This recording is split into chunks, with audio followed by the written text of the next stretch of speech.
اصلا نمیذاری پاتون ایران برسه شما جای سیدنی اصلا خواب ایران رو میبینید. چند لحظه پیش صدای پدافند رو شنیدیم. اصلا هیچ از ترس به دل راه نداد. شهادت افتخار ما، شهادت مکتب ما. ملت ما حسینی از شهادت نمیترسیم، از دشمن نمیترسیم. بله ما با بچه اومدم.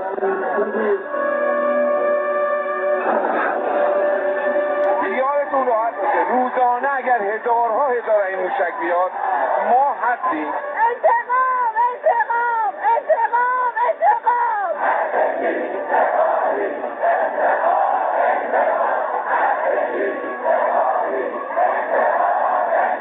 لشکر مایید، لشکر جایی هستش که حق هست، عدالت هست.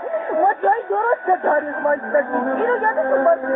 ایران من آن مهر جاویدان تویی، ای در رگانم خون وطن، ای پرچمت ما را کفن، دور از تو بادا اهرمن.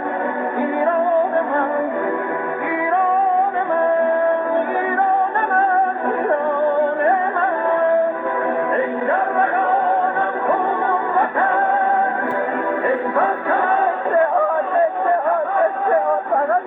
دشمن از این صدا میترسه و ما نمیذاره، از این صدا میترسه، از صدای مردم، از صدای این های تجمع. صدای مردم چیه مگه؟ صدای مردم وطن پرستیه. نمیذارن این پرچم زمین بیفته. نمیذارن رو سیاه بشین جلو آقا.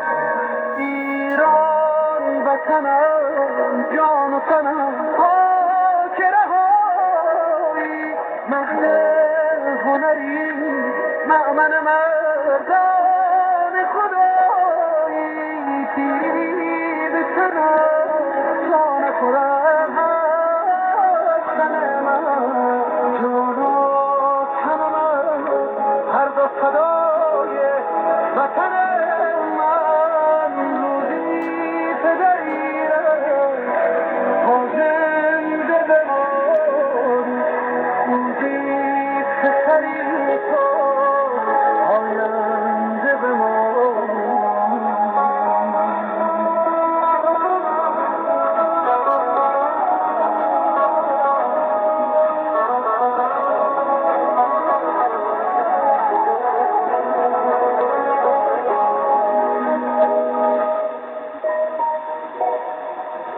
با یار بمانم من و با یار بمیرم، در عشق تو یک بار نه صد بار بمیرم.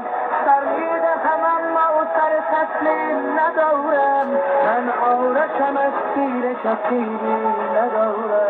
بر خاک بیفتم که تو آزاد بمانی، از پای نیفتم که تو آباد بمانی. سلمانم و با عشق در آمیخته کیشم، دل بسته یاران خراسان یکیشم.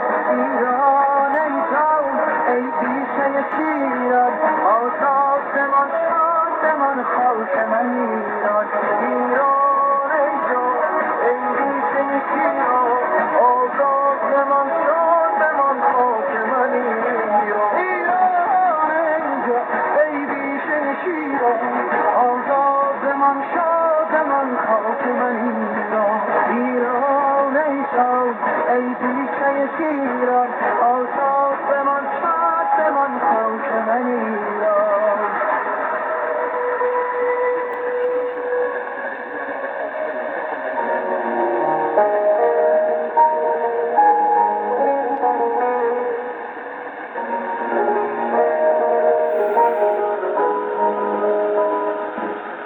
بزار از عمری قلب پر